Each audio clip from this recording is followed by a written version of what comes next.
আজ আমি আপনাদের সঙ্গে শেয়ার করব আমার শ্বশুরমশাই আমাকে একটি চিকেনের রেসিপি বানানো শিখিয়েছিল, সেটাই। চলুন রেসিপিটা স্টার্ট করি।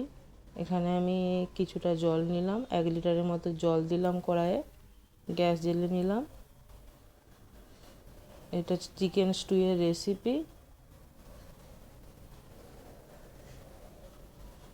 এখানে এলাচ, লবঙ্গ আর দারচিনি দিলাম, গোটা গরম মশলা।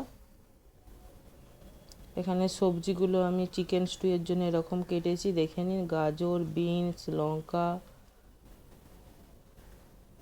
পেঁপে সবই আছে। এখানে 1 কেজির মতো চিকেন আছে। দই, অল্প দই দিয়ে মেখে রেখেছি, 2 চামচের মতো দই দিয়ে মেখে রেখেছি। এরপরে সব সবজিগুলো দিয়ে দেবো জলের ওপরে, ফুটন্ত জলের ওপরে।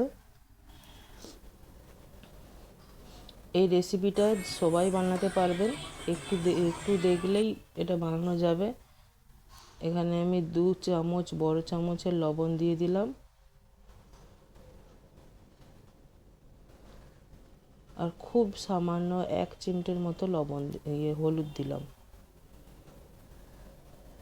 আর এখানে 1 চামচ আমি সাদা তেল দিলাম।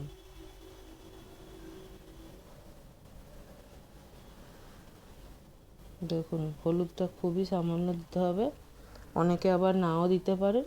আমি একটু হালকা কালারের জন্য দিলাম। এখানে দেখুন আমার সবজি ফুটে গেছে, আমি এরপরে চিকেনটা ওখানে দিয়ে দেবো। এটা খুব সহজ রেসিপি, এটা সবাই বানাতে পারবেন। এখানে 1 ইঞ্চি আমি আদা কুড়ে দিচ্ছি, কারণ আদাটা আমি কুচিয়ে দিলাম না। কুচনো আদাটা না মুখে লাগে, স্টুয়ের যখন আপনি খাবেন স্টুটা তখন খুব মুখে লাগে, সেজন্য আমি এটা কুড়ে দিলাম। এখানে দেখুন চিকেনটা আমার প্রায় সেদ্ধ হয়ে গেছে। আর এইটা মিডিয়াম আঁচে ঢাকা না দিয়ে আপনারা আধ ঘন্টার মতো, মানে নর্মাল ইয়েতে ফুটাবেন।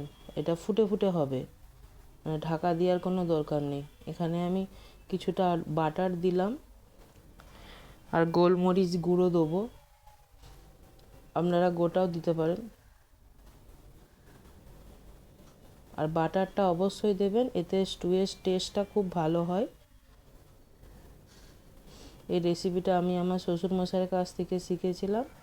আমি বিয়ের আগে কোনো দিনও স্টু খাইনি, বিয়ের পরে আমার শ্বশুরমশাইয়ের হাতে প্রথম স্টুয়ের রেসিপি আমি স্টু খেয়েছিলাম। এটা আমাদের খুব প্রিয় একটা রেসিপি, খুবই হালকা। এখানে স্টুটা আপনারা যারা ডায়েট করছেন তারাও খেতে পারেন, আর যাদের ঝাল মশলা খাওয়া মানে খুব কম খান তারাও খেতে পারেন। এখানে 1 চামচের মতো আমি কেশরি মেথি দিলাম। এটা অপশনাল, আপনারা দিতেও পারেন নাও দিতে পারেন, কিন্তু কেশরি মেথিটা দিলে স্টুয়ের টেস্টটা ভালো আসে। দেখুন আমার স্টু প্রায় রেডি হয়ে গেছে, কারণ আপনাকে দেখালাম পেঁপে আলু সব সেদ্ধ হয়ে গেছে। আমি গ্যাস বন্ধ করে দিলাম, একটা সার্ভিং বলে আপনাদেরকে তুলে দেখাচ্ছি। আর এখানে স্টুয়ের চিকেনটা একটু বেশি সেদ্ধ হবে। দেখুন আমার চিকেনটা এত ভালো সেদ্ধ হয়েছে যে হাড় থেকে মাংসটা ছেড়ে গেছে। দেখুন কত সুন্দর কালার এসছে। এটা আপনারা রুটি, পরোটা, ভাত যে কোনো সঙ্গেই খেতে পারেন, খুবই হালকা। আপনারা একবার বাড়িতে বানিয়ে দেখবেন, খুবই এটা টেস্টি একটা খাবার। চলুন রান্নাটা এখানেই শেষ করলাম।